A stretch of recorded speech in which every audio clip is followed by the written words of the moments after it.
Thank you so much, colleagues. Thank you, young people. I'm feeling very excited, very enthusiastic. And like I've been saying all week with my colleagues, let's make magic happen on this call today. So welcome once again. My name is Gloria Mululu. Good morning, good afternoon from wherever you're joining us. I know we have a mix of colleagues from different uh, places across Africa, even beyond. I think we have audience from Geneva, maybe even beyond. This is going to be quite an interesting session for all of us. So like I said, my name is Gloria Mululu Gaduru. I serve at Waki Health as a programs officer, and it is my honor, my absolute pleasure to be your moderator for this session today. And I'm excited to invite young people who are not just partners, they're not just advocates. We want to experience young people this afternoon as decision makers, as solution providers, as storytellers, as innovators. And just to let you know that your voice as a young person matters. And we are going to use our platform this afternoon and moving forward to just be able to describe how our young people's voice can help us and help the global space shape how the world responds to health inequity. This is one world, it's one fight, and we all have a role to play. It's not just our politicians, it's not just our donor market. Even us as young people have a role, and we are here to be able to unpack and just help us all understand. Then, what role do we plug into, and how do we plug in as young people into this space? Before we begin, I'd like to recognize the incredible organizations that have co-created this session. We have GFAN Africa, and in GFAN Africa, we have Waki Health and Impact Santé Afrique, who are the secretariats of GFAN Africa. We have Frontline Aid, we have Impact Drivers, White Plus Global, the youth platform in Zambia, Ascent Futures Foundation, which is also based in Zambia. We have Malaria Youth Army, DRC, and we have the Kenya Coordinating Mechanism, from which we have a representation as well. So just to appreciate that those colleagues have really helped in shaping the agenda and shaping the vision, and just to help us create a space for our young people to come and be able to speak one voice. Now, before we get into our flow for the day, I want to do a bit of housekeeping. And if I may request David to go to the next slide, thank you. We are offering simultaneous translation. Kindly select the globe icon on your Zoom toolbar at the bottom of the screen, and you'll be able to access the French channel, from where then you'll be able to get the day's conversations translated. Then, of course, I would like to request, if you're not speaking because we have not closed the session as a webinar, please do mute if you're not speaking. And of course, just to highlight that we shall be recording the call, and we shall be able to share not just the outcome, but also the recording as well with all our colleagues. So thank you so much. And I would like us, in the interest of time, to quickly dive into what is our agenda for today. We have quite an array of speakers. We are honored to have, young people spread across different countries, as you can see on your screen. We have the pleasure of having briefs from the Global Fund Secretariat, and Lonsi, who will be speaking to us, Kathy, who's my colleague, Miranda and Natasha, and last but not least, of course, we have Marianne, who is my colleague based in Kenya, who is a member of the KCM. And as we segue into our first speaker, I'd like to request you help me drum beat for Brice as I read out Brice's bio. Brice is an amazing, amazing colleague. We've had the pleasure of networking and interacting a lot together.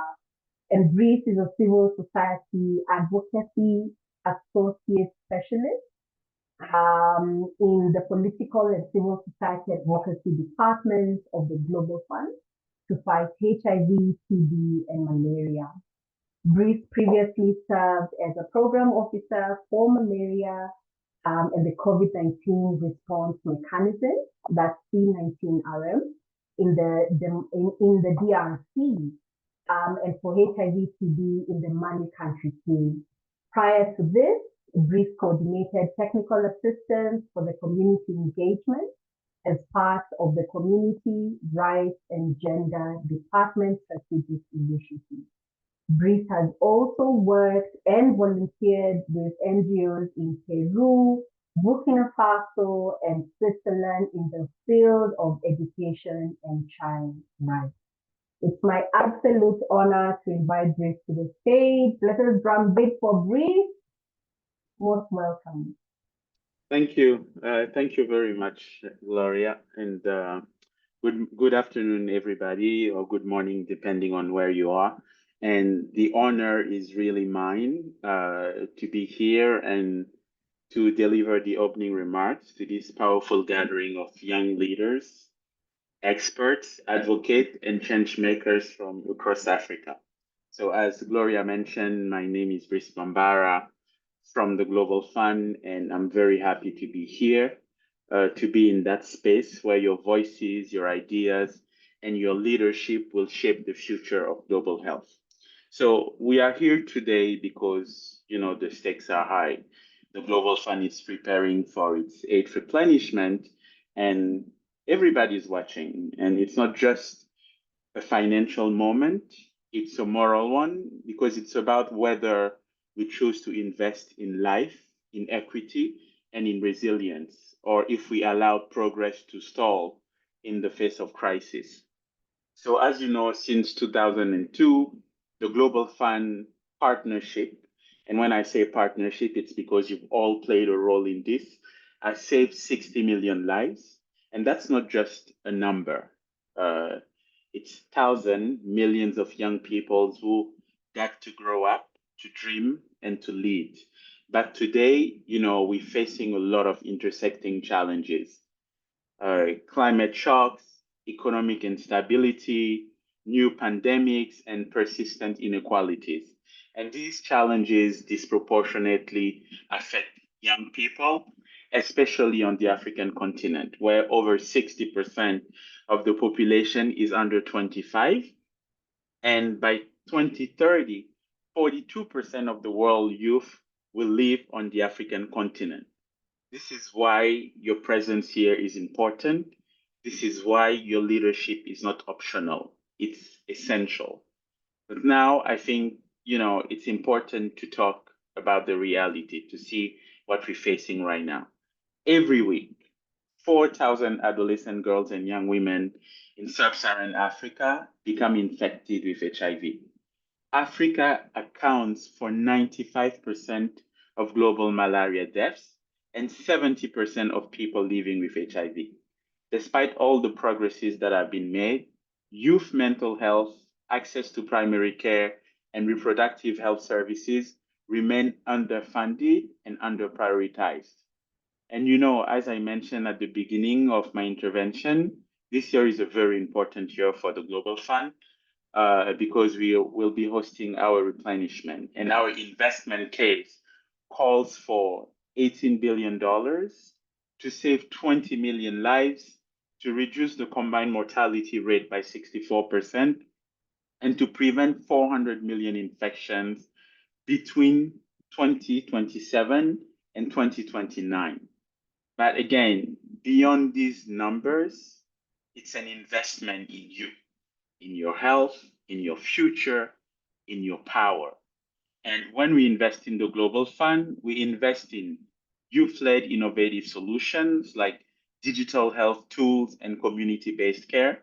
We invest in inclusive system where young people are not just recipients, but designers of health solutions. And we also invest in jobs and training indirectly because, and this leads to creating paths for youth to become health workers, advocates, decision makers, become contributing members of their respecting economies.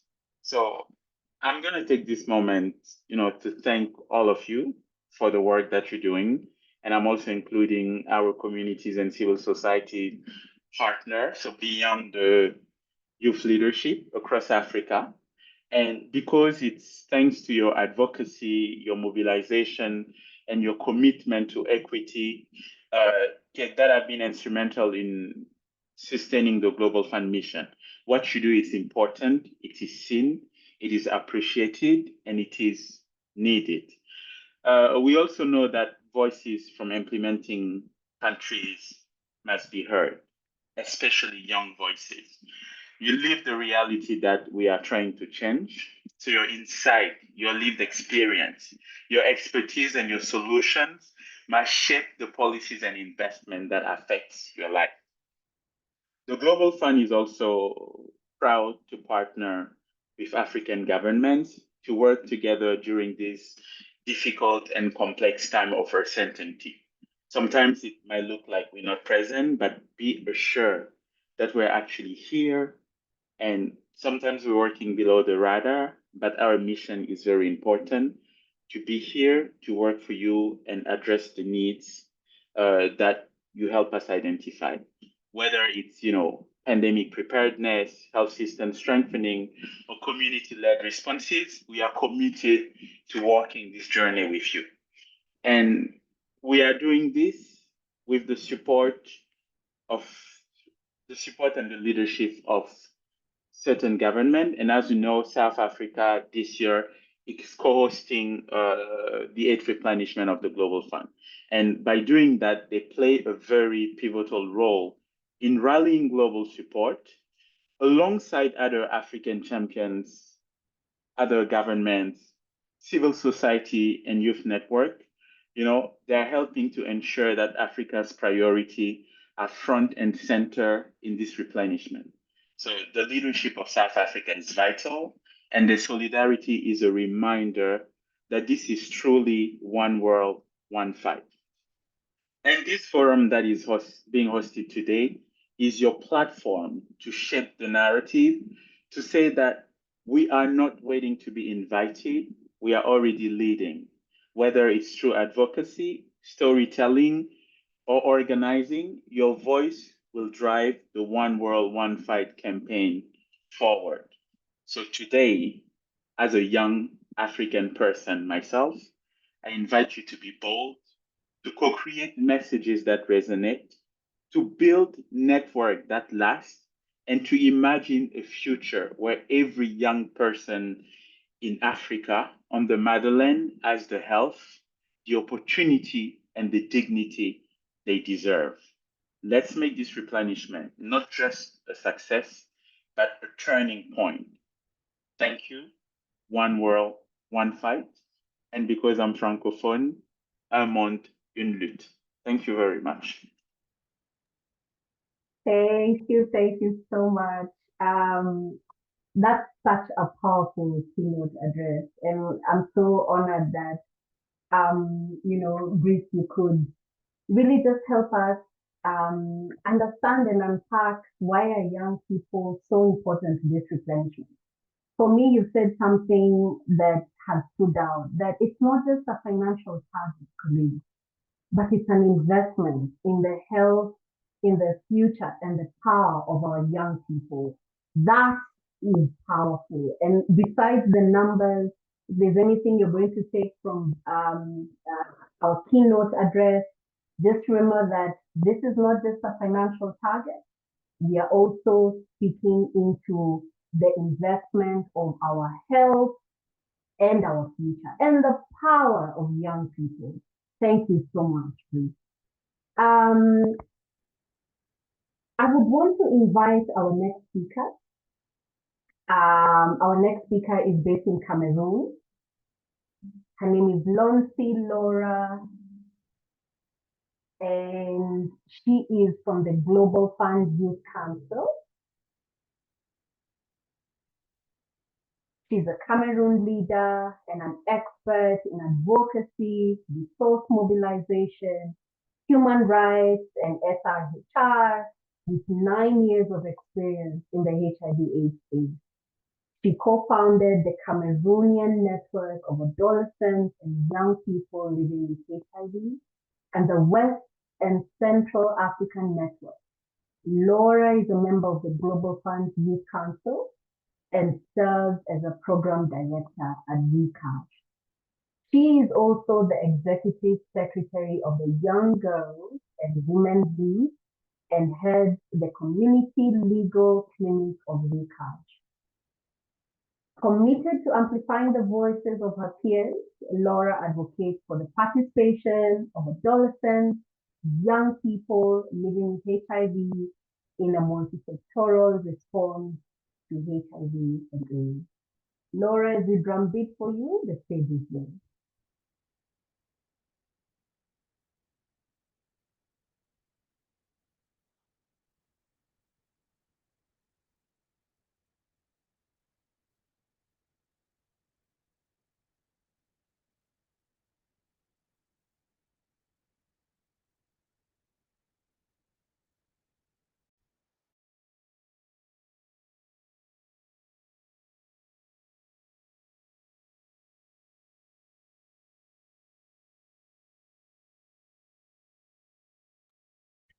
Thank you, Gloria, for giving me the floor.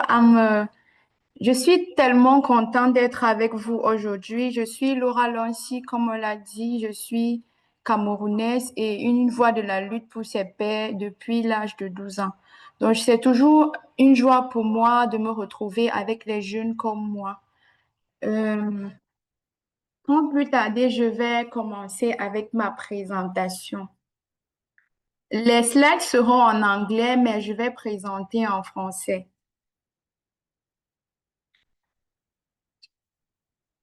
Donc, notre campagne s'intitule One World, One Fight, un monde, une lutte. Alors, cette campagne a comme objectif, notre campagne a comme objectif d'amplifier le leadership et la communication en Afrique pour une reconstitution réussie des ressources du Fonds mondial. Deuxièmement, notre campagne a pour objectif de mobiliser le leadership politique en faveur des investissements nationaux dans la santé et enfin de mobiliser la société civile et les défenseurs des communautés autour de la reconstitution des ressources du Fonds mondial. Donc, c'est autour de ces objectifs que s'articule notre campagne One World, One Fight, un monde, une lutte. Alors, pourquoi One World, One Fight? Beaucoup de personnes vont se poser la question, pourquoi One World, One Fight? D'abord, parce que nous sommes dans une ère de crise. Les crises que nous connaissons tous, on a tous assisté à une diminution, voire un arrêt momentané des subventions américaines. Et aussi, au niveau de la France, on a assisté à une baisse considérable des financements. Mais aussi, notre monde fait face à une instabilité politique et économique, notamment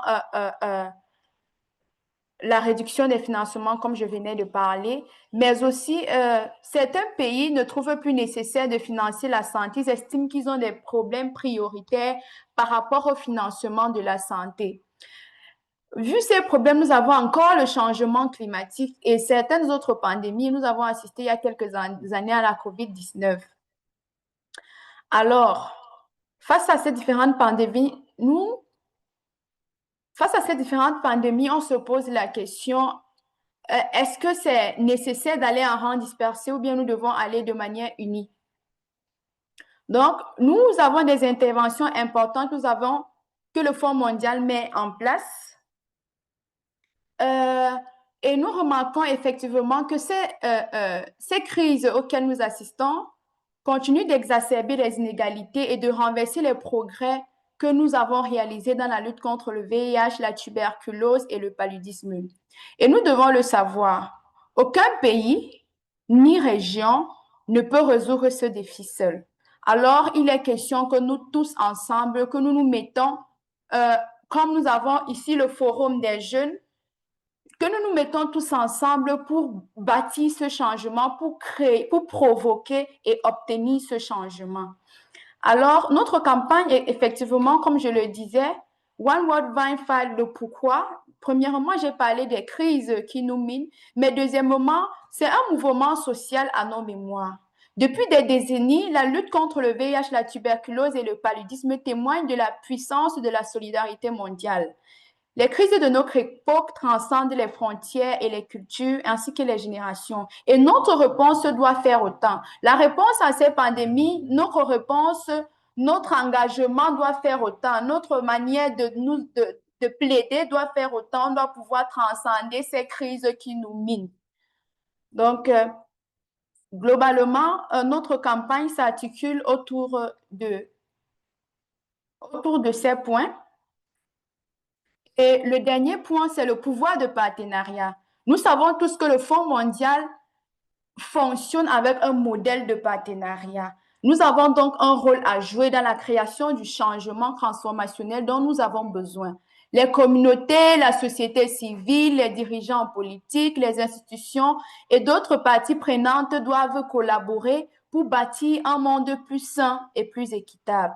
Nous devons travailler ensemble pour maintenir le modèle de partenariat éprouvé du Fonds mondial. Et vous savez tous pourquoi nous parlons de modèle éprouvé, parce qu'on assiste vraiment à une crise sans précédent où on s'est même vu à reprioriser les financements du Fonds mondial. La repriorisation des interventions que nous savons tous est importante parce que lorsqu'on faisait les dialogues pays, ce sont des questions assez urgentes qu'on a eu à mettre en avant.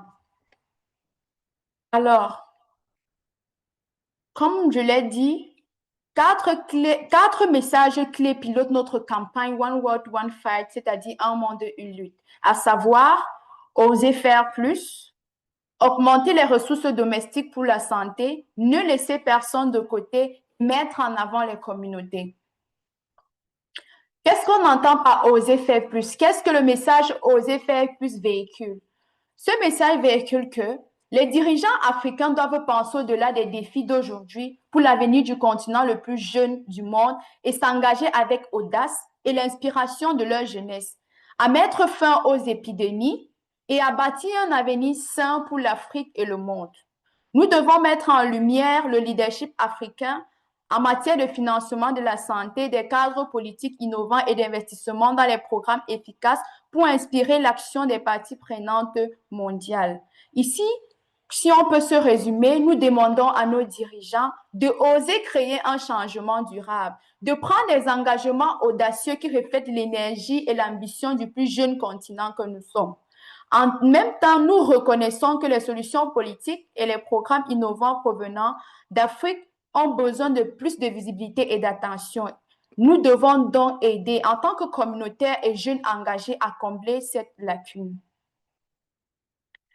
Derrière le message augmenter les ressources domestiques pour la santé, ici, ce qu'on veut mettre en avant, c'est que les pays se sont engagés à mettre en œuvre plusieurs cadres régionaux, mondiaux sur les ressources domestiques pour la santé, y compris la déclaration d'Abuja et l'agenda de Lusaka. Et ces engagements devraient être traduits en législation nationale par le biais d'actions multipartites.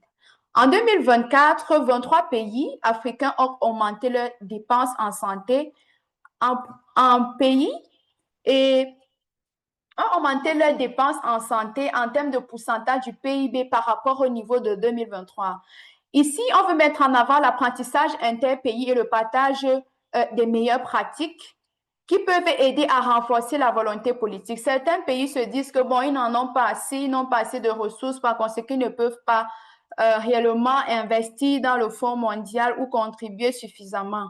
Et à travers ce partage d'expériences, on montre qu'effectivement, les pays peuvent. Il suffit juste de bien s'organiser. Et c'est de notre devoir de porter ce plaidoyer. Ici, le message que nous voulons ici véhiculer, c'est que la société civile et les champions parlementaires devraient faciliter l'échange de connaissances et la collaboration régionale pour s'assurer que ces succès sont documentés, partagés et traduits en politique actionnable à travers le continent. Nous avons observé effectivement ces engagements politiques qui visent à augmenter les ressources domestiques pour la santé sur le continent. Cela doit être mis en œuvre dans des politiques au niveau pays, des actions budgétaires et des mécanismes de responsabilité. Nous devons également tirer des leçons des pays de la région qui ont réussi. Donc, ici, en Afrique, nous avons beaucoup de pays qui ont réussi et, comme on l'a dit, 23 pays ont augmenté leurs dépenses de santé en matière de PIB. Il est question déjà de faire un partage d'expériences et de montrer en réalité comment ces pays en sont arrivés là. Alors, pourquoi ne laisser personne de côté? Ici, la santé, c'est un droit humain. La santé est encadrée par le pacte international relatif aux droits économiques, sociaux et culturels et par la Charte africaine des droits de l'homme.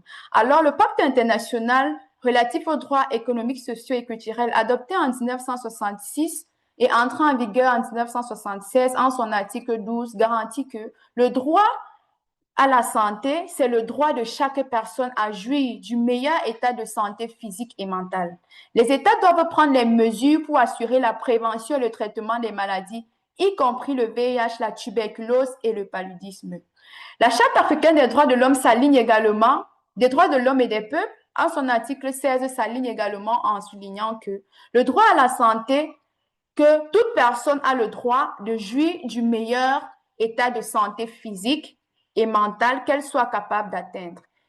La Charte africaine souligne encore et également que les États partis à la présente charte s'engagent à prendre les mesures nécessaires en vue de protéger la santé de leur population et de leur assurer l'assistance médicale en cas de maladie. Donc, c'est un devoir. Ce n'est pas une aide qu'on est en train de demander aux États. Il est question pour nous de porter les plaidoyers et de rappeler à l'État que c'est un devoir.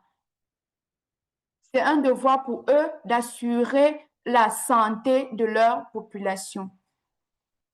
Alors, cela revient à dire que chaque personne a le droit à des soins de qualité, mais pourtant nous observons que 615 millions de personnes dans la région africaine ne peuvent pas accéder aux services dont elles ont besoin. Les investissements dans la santé sont des investissements dans la justice et la dignité pour tous.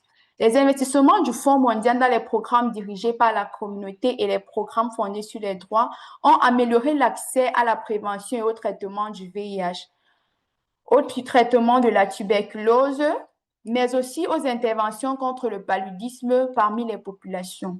En plus de lutter contre ces épidémies, les investissements du Fonds mondial renforcent le système de santé pour atteindre la couverture santé universelle.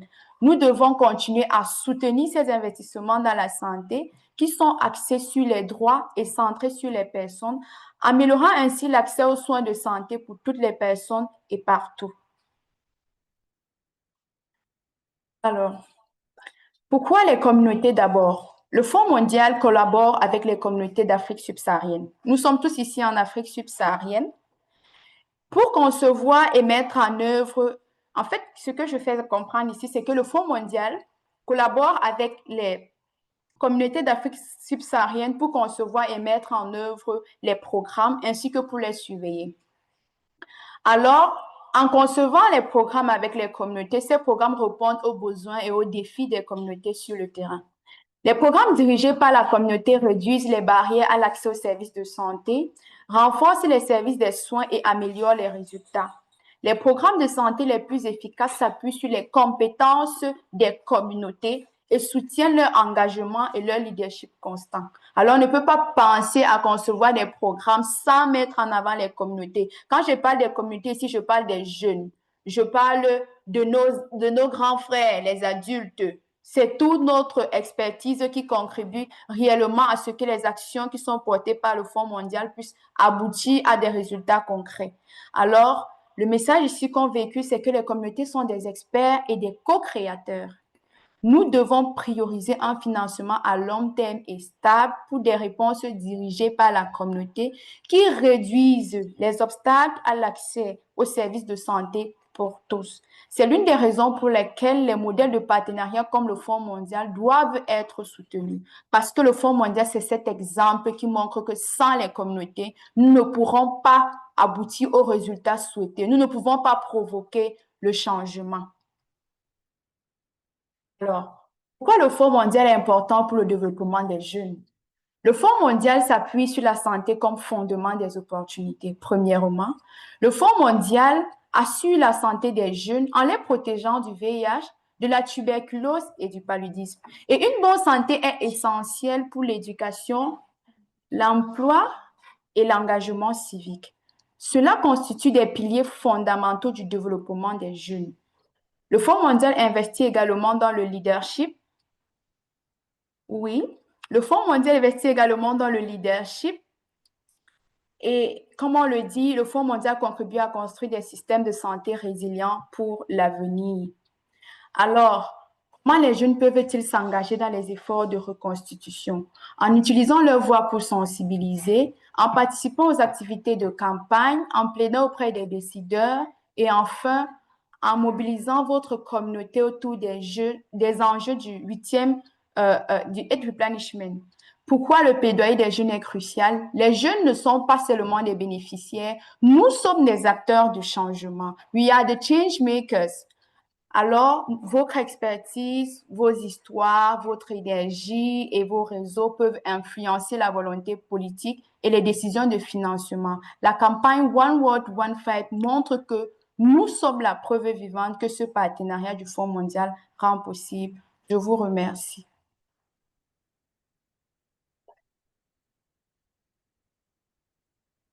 Thank you so much, Lottie. I'm sorry I had to use my sign language to communicate that we are running short of time.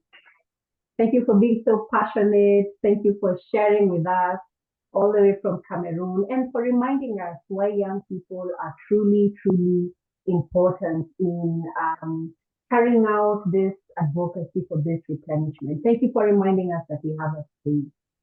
Our next speaker, and we have two more speakers lined up. I do suspect this call is going to run over by 5 or 10 minutes or so, but I do want to request us that we hold the space while we keep the conversation flowing.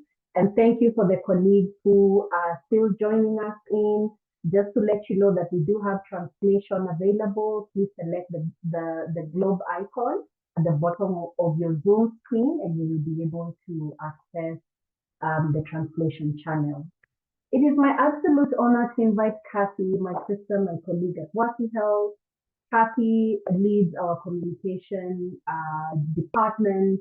She previously was the Advocacy and Communications Officer at CSEM, which is a civil society engagement mechanism for UVC 2030, which was co-hosted by Waki Health. Kathy has acted as a focal point for civil society and community representatives on the access to COVID-19 tools. If you remember, that was called the ACT Accelerator. For over 5 years, she was engaged with UNICEF, HIV and AIDS section on knowledge management, advocacy, and communication. Prior to this role, Kathy was an associate in the development and expansion team of the Action Global Health Partnership hosted by Results Educational Fund. Kathy holds an MPH with Health Policy Analysis concentration from Columbia University and a bachelor's in Global Health from the University of Pennsylvania. Kathy, the stage is yours. Thanks, Gloria. Hi, everyone. It is an honor to be here today, but I just want to say that I'm stepping in for an incredible powerhouse of an advocate, Sibalele Sibaka, who wasn't able to be with us here today. And I will not be able to completely step into her shoes, but we will hear from her today in a bit of a different format. Sibu is not only a Global Fund champion, but also the founder of Impact Drivers, a powerful youth advocacy organization in South Africa that we are very grateful and lucky to work with as Waki Health and as GFAN Africa. So thinking about today and like preparing for this, what came to my mind was one of my first times doing direct advocacy was with a US Congress lawmaker, and I was tasked with speaking about child mortality. And for many days, I had prepped and I was armed with a toolkit. I had memorized the data, had a whole policy brief. But because I was nervous when I was speaking with him, I rambled and I veered off my script. And I ended up sharing a story about a child from my community. And his parents, his families struggle to get healthcare. And many months later, when I ran into this representative again, this story is the only thing she remembered from our conversation. And it was mind-blowing to me, but it is such a common human experience. We are wired to understand each other by connecting, and storytelling is such a powerful way of doing that because it makes issues personal. And it is perhaps the most important tool we have in our advocacy arsenal. And I'm only a little biased when I say that as a communications professional, but really stories are how we can translate something that can be an abstract global mechanism like the Global Fund, perhaps something with a very technical structure or programming language, into a simpler answer to the question, how does the Global Fund improve my life? How does the Global Fund improve the lives of people in my community, in my country, in my region? And as Bree said earlier, the 65 million lives that were shared, that's not just data, those are individuals. So let's start by hearing from one of them.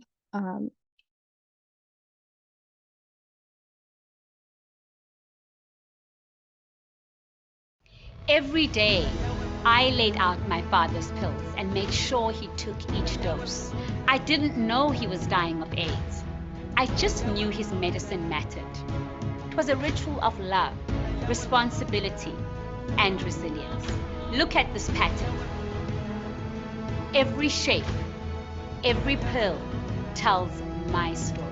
Since those dark days, millions of lives have been saved, including mine. Today, HIV can be prevented. It can be treated. We are so close. And now, I am a mother. I say to the world, we cannot stop now.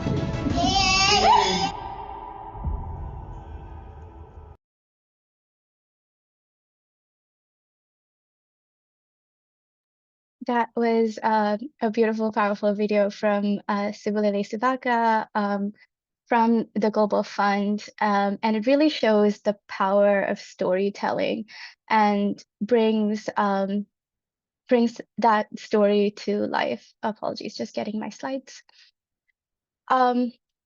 So the Global Fund launched this fabric campaign for the 8th replenishment, which uses fabric, as we just saw in the video, the pattern on Cebu's head wrap, using fabric as a creative and culturally rooted way of sharing an individual story. The patterns are not only beautiful, but they are material that carries meaning, memory, lived experience. We saw the medicines, the pills transforming into flowers. That is a beautiful metaphor for her resilience and the power of transformation. So this pattern helps us take the story from an individual to spaces where she might not be physically present, but we can still share her story and share the impact of the Global Fund through her story. So we've been using this at GFAN Africa, as well as our partners, GFAN Asia Pacific and across the world, through material reminders or leave behind materials. So we have tote bags, notebooks, postcards that many partners have been using, that advocates have been creating in the country, and taking them to different spaces. And these are things that can be left behind as a reminder of what was shared during the meeting with an advocacy target or a political stakeholder. So an example of this is embassy engagements. These are advocates in Cameroon visiting the French embassy with an advocacy letter, and the advocacy letter has the technical language. It includes why the Global Fund matters and what the Replenishment Ask is, why it matters to the community. And along with sharing the letter, they're sharing a tote bag as a symbol of the story. And it's a way to add a softer, more human touch to political spaces that are often cold or formal. This is another example. As was mentioned earlier, South Africa is critical this year as not only the co-host of the Global Fund Replenishment, but also hosting the G20 in just a few months. So in South Africa recently, we hosted 2 MPs from the UK who traveled to South Africa, met with South African parliamentarians for a knowledge exchange. And during that session, this is Cebu standing with a parliamentarian from the UK, Lord Johnny Oates, and again, wearing the head wrap and sharing that story and reclaiming her space as an expert. Sorry, my slides. The next example is in high visibility moments. For example, this is Rosemary Mburu, the executive director of Waki Health, who gave the plenary speech at the International AIDS Conference in July. Again, wearing the headscarf with Cebu's story, with Cebu's pattern. And Rosemary's speech was about the power of communities. And this head wrap was not only a fashion choice, it was a visual representation of our message that communities are powerful and there is resilience in the story that was shared. Another example is for civil society mobilization. At the Financing for Development conference held recently, we joined the ITPC in a campaign called Communities Are Experts, where we wore white coats to challenge the idea of who counts as an expert. Communities are not only sources of data, they are experts. So on our white coats, we wrote different messaging and included Cebu's pattern and shared the narrative to highlight how the Global Fund works with communities and the importance of listening to community voices. Finally, this last week, I wanted to share an example that is fresh off the presses. This is from Zimbabwe, where on Monday they held an event for the Day of Heroes, which is a locally rooted important event in Zimbabwe.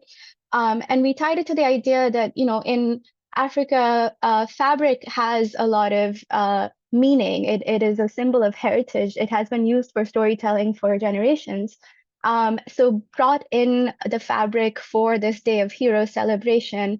And you can see here, this is the community working group on health led by Itai Rusike, who was able to mobilize community members with the fabric used as bandanas, as head wraps, and you can see there young people as well as youth advocates who were able to share stories during the event.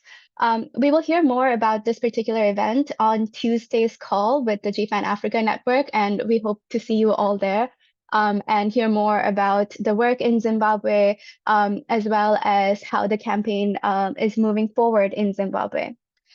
There are more stories to come. This is one example. The Global Fund has also put together fabric with stories from Nigeria, Indonesia, Bolivia, where advocates are sharing their stories through fabric. We hope to hear from Nuruddin from Nigeria next month with the GFAN Africa network. And we're very grateful to be working with these powerful advocates to be sharing these stories, and also then to come to you, to come to the rest of our network and ask that you help us expand the campaign more and show the local roots, the community roots of this global campaign, and really show the impact of the Global Fund through stories.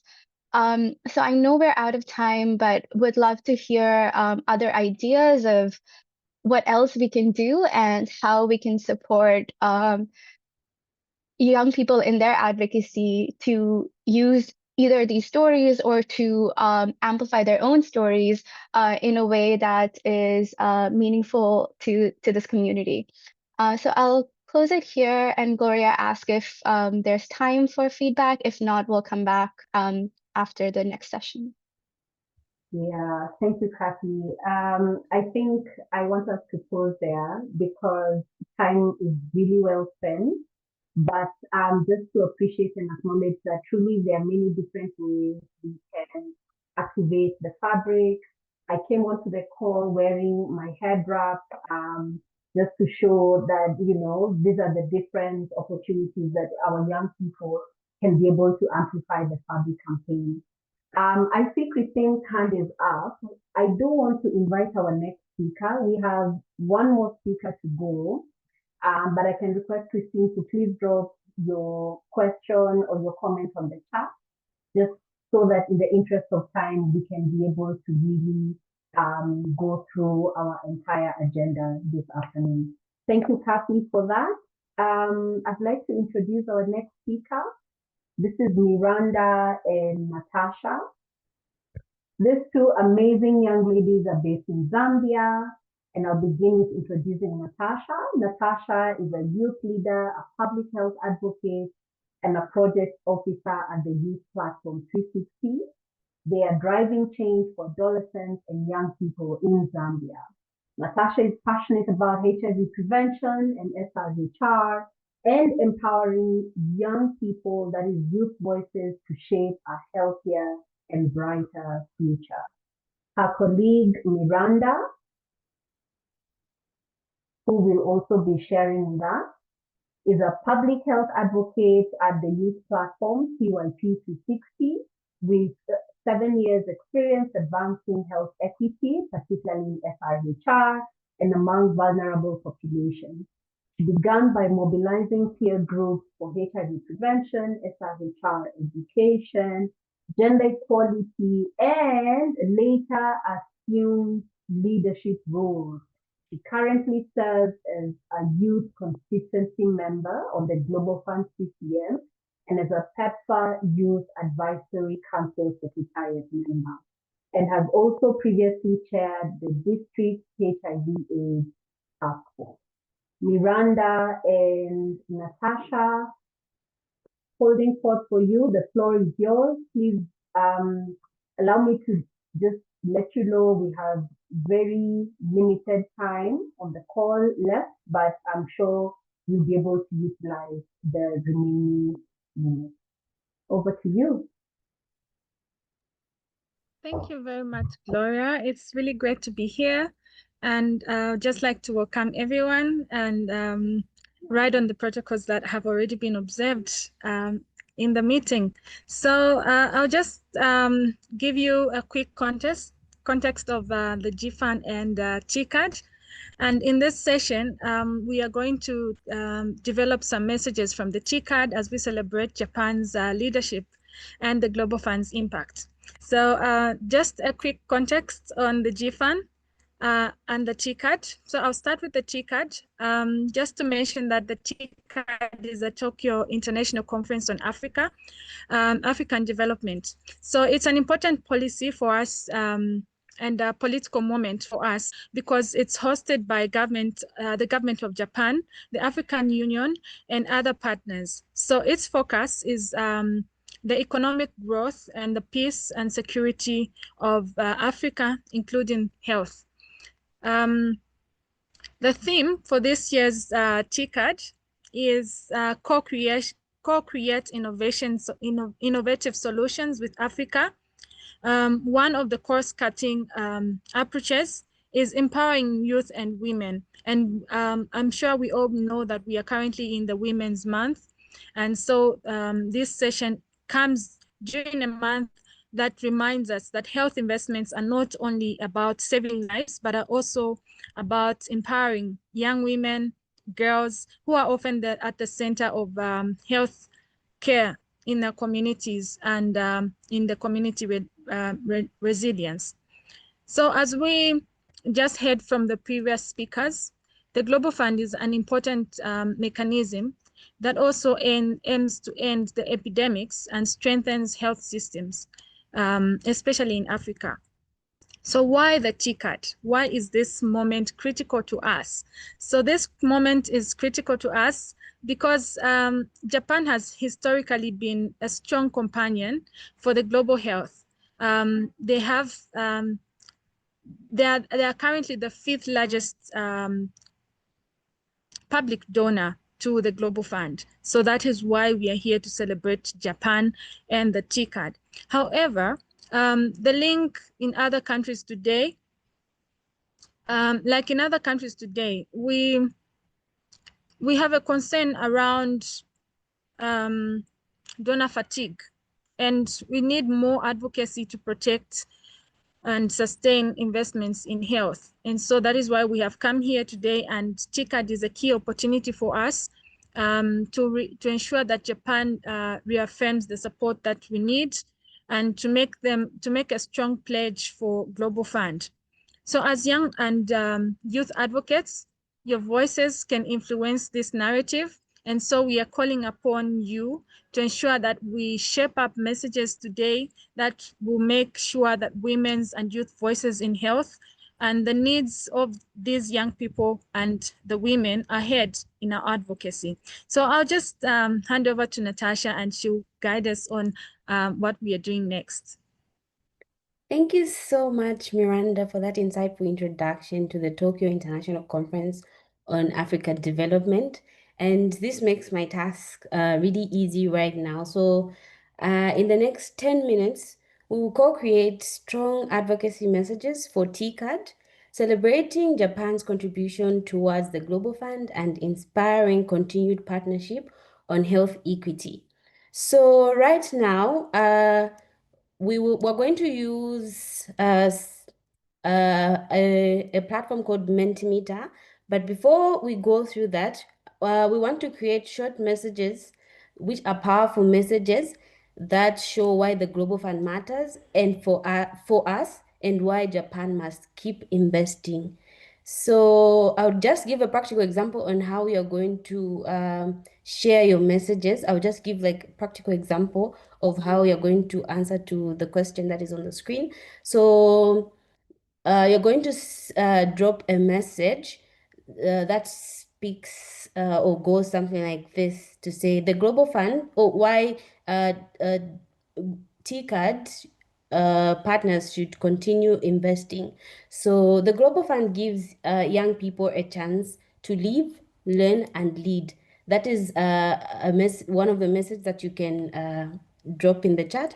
The other message that you can think around why or appreciating TCAD is like TCAD 9 can help secure a safer and more equitable future for all. So remember that these messages that we're co-creating are going to influence how Japan and other partners to invest in Global Fund.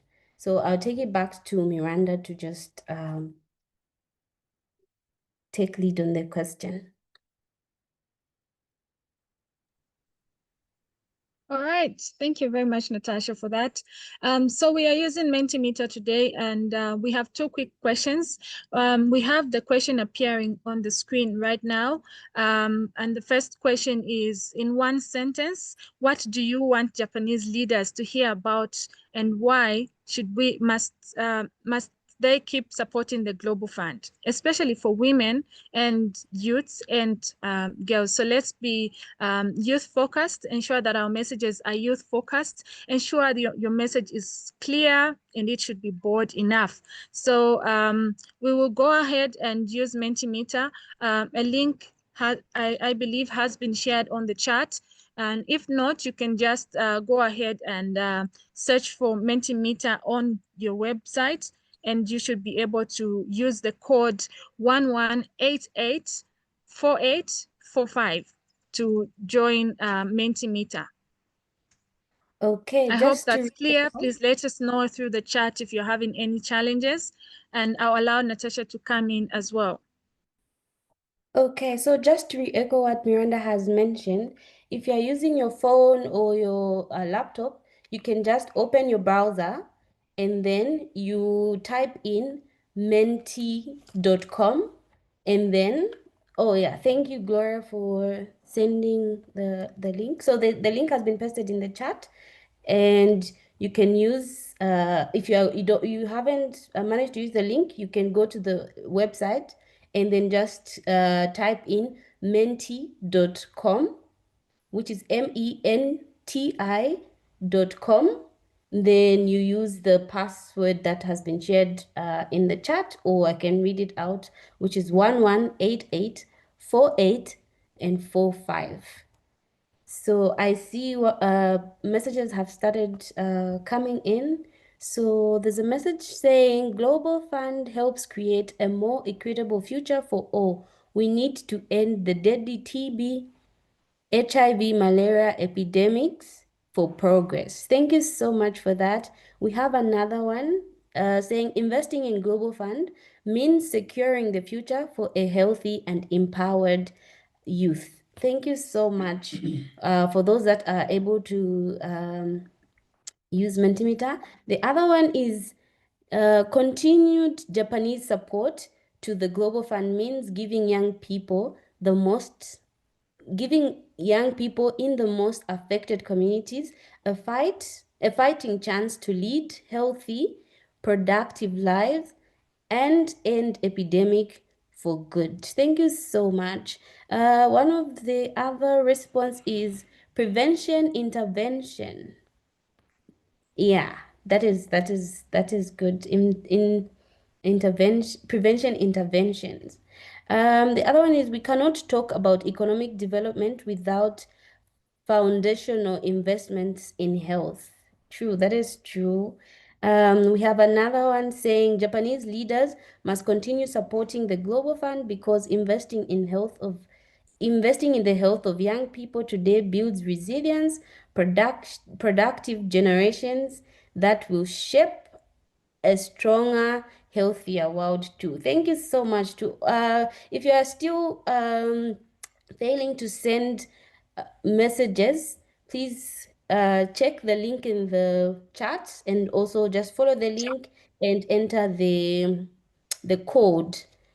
Yeah, thank you so much. The other one is youth need support in investment through Global Fund. They are struggling, so please continue the vulnerable communities.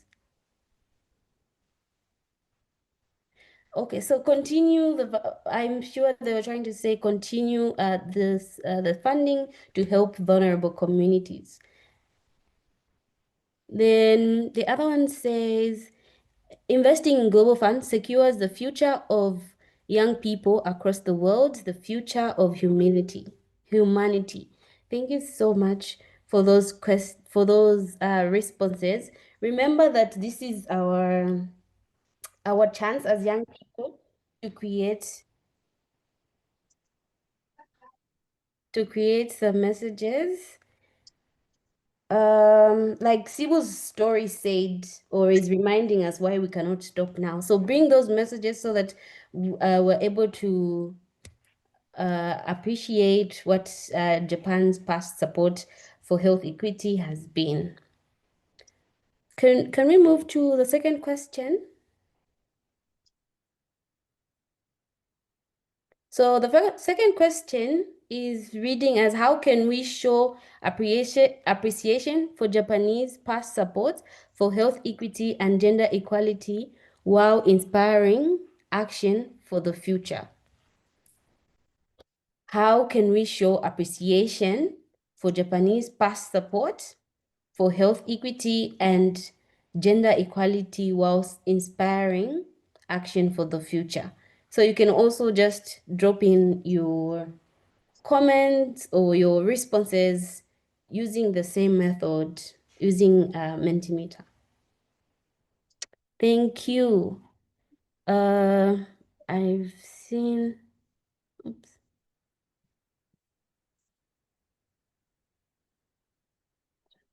Okay, thank you. Thank you, notes. Show them what we've achieved in the previous support. Oh, thank you so much. So the way we can show support is by thank you notes, by showing them how their support has helped us. We thank Japan and remind leaders that they they risk reversing progress made so far if we don't follow through and end the epidemics. The other one says, share testimonies from young people and women whose lives have been transformed through Japanese investments in health equity and gender equality. So as a young person on this call right now, how do you show appreciation to Japanese? You can speak for your community, you can speak for your family, you can speak for the young people that you advocate for. So let's keep that in mind. The other one says, we honor Japan's past support by showcasing the lives transformed through health equity and gender equality, and by inviting them to walk with us into the future where every young person thrives. And then we have through bold storytelling of young people and communities whose lives could be transformed if Japan continues to invest, framing it as a legacy of hope, innovation, and global solidarity. There's also videos from community members with testimonies, youth to youth, Africa, Japan engagement. I don't know how to speak French. There's another response in French.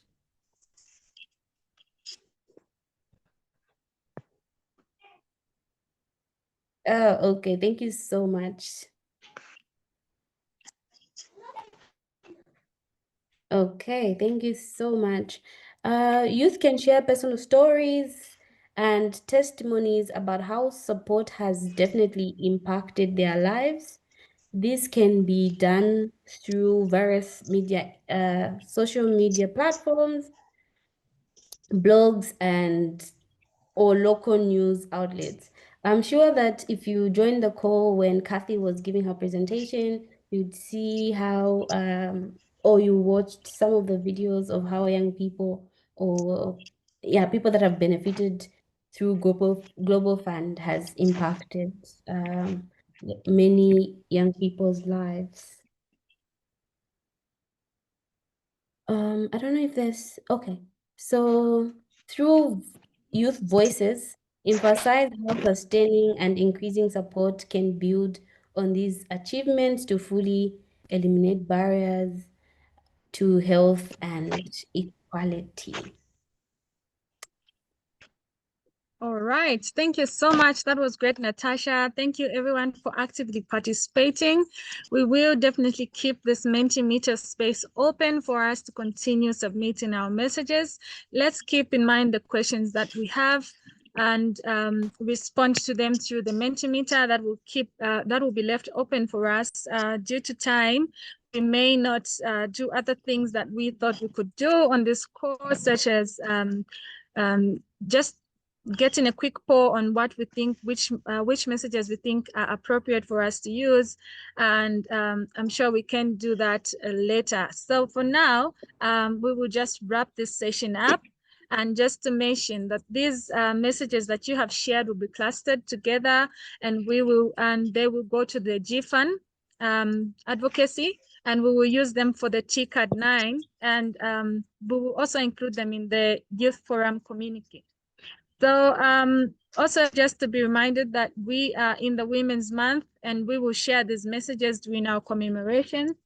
And we will also keep you posted and share links for further contributions and upcoming sessions. So thank you so much for shaping the narrative, and just to make you aware that your voices matter, and to thank you for bringing in your voices in this messaging that we have been able to do. So over to you, Gloria. Thank you so much for this opportunity, and thanks everyone for the active participation. Wow, thank you, Team Zambia. You guys have absolutely delivered. I'm feeling goosebumps. That exercise was splendid. My apologies, we didn't have a lot of time to be able to capture everything, but also just to remind colleagues that The Menti link is going to be opened. So you can please pick that link and we shall be able to seal, cluster those messages, and sort of have the planning team focus and, be able then to highlight what are our key messages that we want to take on. We are coming to a close. I know I've requested 10 more minutes and we are at 11 past the hour. I want to invite Marianne, who will then give us our closing remarks. And Marianne, I wanted to give you 10 minutes, but of course, as you can see, in the interest of time, I will only give you a minute and a half. But before Marianne comes on board, I love to drum beat for my colleagues, my friends, my young people. Let me tell you what powerful work Marianne is doing. Marianne is my colleague in Kenya. She's based in Kenya as well. She's a youth advocate and a health leader. She serves as the adolescents and young people's representative on the Kenya Country Coordinating Mechanism for the Global Fund. She is also an ED. So young people, you can be ED. Please reach out to Marianne to feel empowered. Her organization is called Alfred Organization, and she's also the global chair of the PAC, championing HIV, SRHR, mental health, and gender equality. Marianne, the floor is yours. Please give us some closing remarks and take us through. Thank you so much, Gloria. The interesting thing with being the last person to speak is a lot has been said, but I will be a respect of time. And thank you so much, everyone, for joining us. I am sure that by now we've really understood the progress that the Global Fund has done over our country, over even globally. There's been a lot of progress in fighting HIV, TB, and malaria in the last few decades. And it is really for sure that Global Fund has been at the forefront of this victory, having saved more than 65 million lives. I believe this is not luck, and that is what happens when global solidarity really meets real investments. It is really important for us to join us in the full replenishment for the Global Fund, so that now we can be able to maintain the progress that Global Fund has garnered over the years. When you listen to different countries, one thing that is clearly mentioned is investment in the security, but who's really speaking about health security, which is really vital for the economic and political stability. So it is important and also critical for the government and the private stakeholders to prioritize health security as one of their components. Investing in the Global Fund is not just a moral obligation, but it is a cost-effective strategy to save lives and actually demonstrate what true leadership means. Funding Global Fund is not just a strategic imperative and a global responsibility.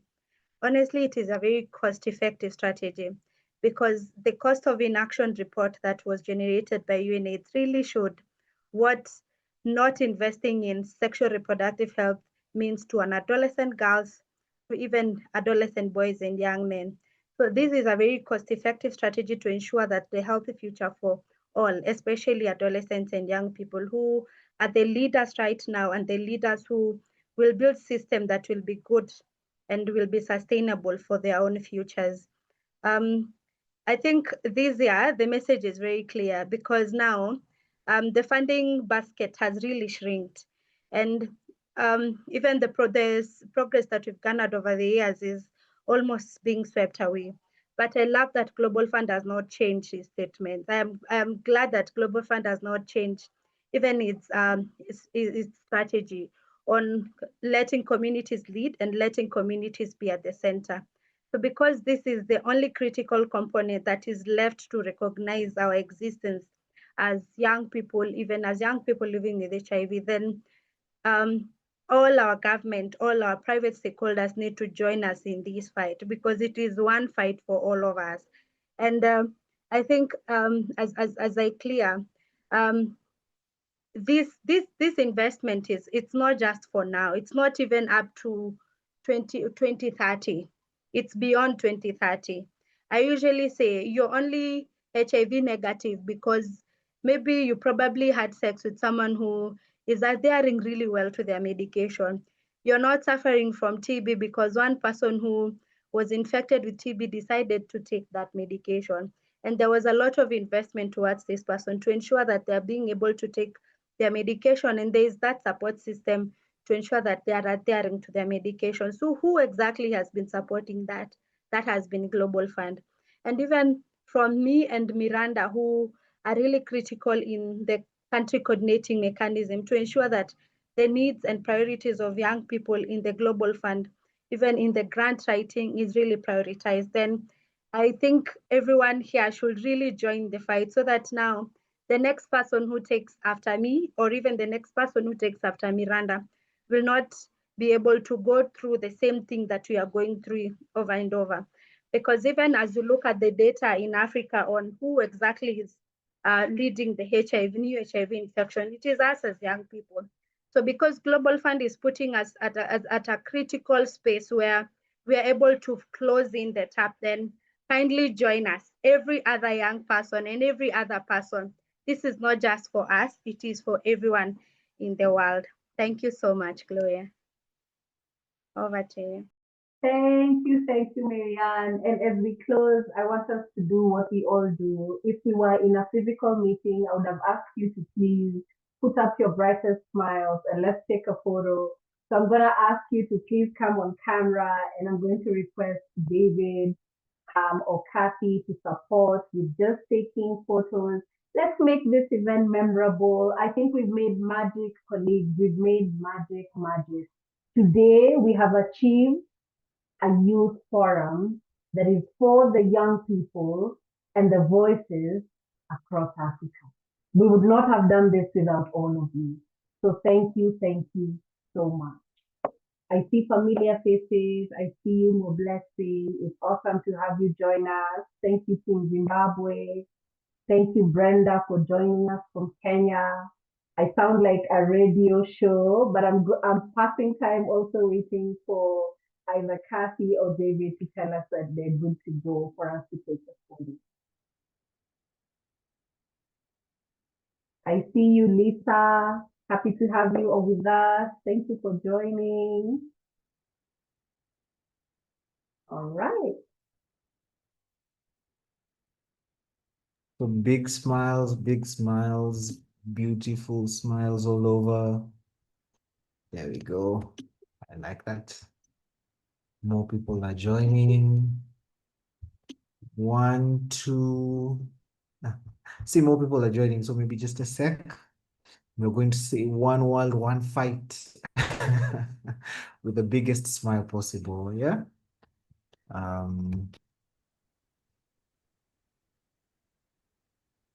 All right, I think, okay, now we're going into page 2, all right. So we'll start with page 1. Since you don't know which page you're on, just say it both times, yeah? So let's go. One world, one fight, big smiles all over. Sibu, if you're sharing your video, yeah, there you go. All right, so page 1 done. Page 2, everyone just keep online. There we go. Awesome. Lovely to see you all. Viva. Viva. Acknowledging the presence of Sis Cecilia, who also joined us. Thank you so much. And everyone else who's not mentioned you. Let's see you on the 19th of September. We are going to have another session aligned to anger. We can't wait to have this session again. Thank you so much for making it happen. Thank you and goodbye. Bye, everyone. Bye, Gloria.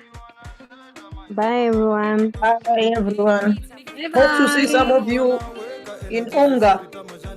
Great to be here. See you next time. See you. Bye. See you. Bye. Bye. Much love.